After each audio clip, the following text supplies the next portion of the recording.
एक बार एक राजा शाम को अपने राज्य में घूमने निकला। पूरे राज्य में सब कुछ देखता जा रहा था।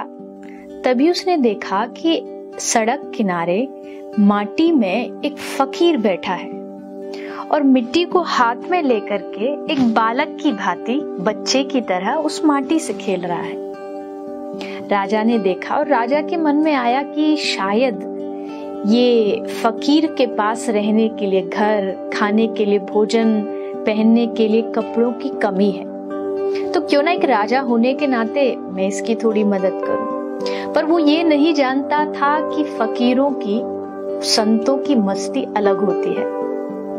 राजा गया, संत से निवेदन किया कि महाराज आप मेरे राज्य में चलो और मेरे महल में रहो, मैं आपके लिए पूरी व्यवस्था कर दूंगा। फकीर मुस्कुराए और राजा से कहा कि ठीक है, अगर तुम मुझे अपने साथ ले जाना चाहते हो तो मेरी 4 शर्तों को तुमको मानना पड़ेगा। अगर वो शर्त तुम्हें मंजूर है तो मैं साथ चलूंगा। राजा ने कहा कहिए आपकी कौन सी शर्तें हैं? फकीर ने कहा मेरी पहली शर्त, मैं खूब सोऊंगा लेकिन तुम नहीं सोओगे। राजा बड़ा आश्चर्यचकित हुआ। फिर कहा कि चलो कोई नहीं, आप शर्तें आगे बताइए।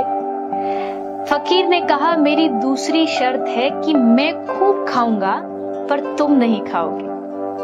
और मेरी तीसरी शर्त है मैं अच्छे अच्छे वस्त्र पहनूंगा पर तुम नहीं पहनोगे। और मेरी चौथी सबसे महत्वपूर्ण शर्त है कि 24 घंटे तुम मेरे पास रहोगे और मुझे छोड़ करके कहीं नहीं जाओगे। अब राजा ये सुनकर के हंसने भी लगा और गुस्सा भी आया। ये कैसी शर्तें हैं? अरे मैं 24 घंटे आपके साथ रहूंगा, आपका ध्यान रखूंगा, तो फिर राज्य को कौन संभालेगा? और वैसे भी आप खाओ, आप पहनो और मैं कुछ भी ना करूं, ऐसे कैसे हो सकता है? तो फकीर ने मुस्कुराते हुए कहा ये चारों शर्त तुम नहीं कर सकते, मैं तुम्हारे साथ नहीं चल सकता। क्यों? क्योंकि तुम एक राज्य के बादशाह हो और तुम मुझे ये देने के लिए तैयार नहीं हो। पर तुम जानते हो मेरा बादशाह यानी मेरा भगवान ये सब शर्तें मंजूर करता है। वो खुद नहीं खाता पर मुझे खिलाता है, वो खुद कभी नहीं सोता पर मुझे सुलाता है, और सबसे बड़ी बात 24 घंटे हर क्षण हर श्वास में वो मेरे साथ रहता है। वो भगवान मुझसे कभी दूर नहीं जाता। तो जब मेरे पास इतना बड़ा बादशाह है तो मैं तेरे साथ चल करके क्या करूं?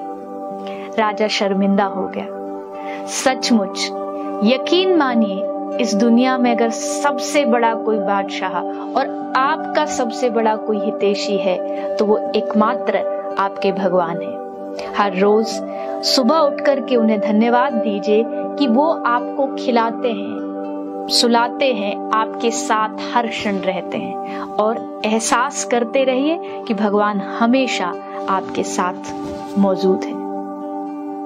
जय श्री राधे।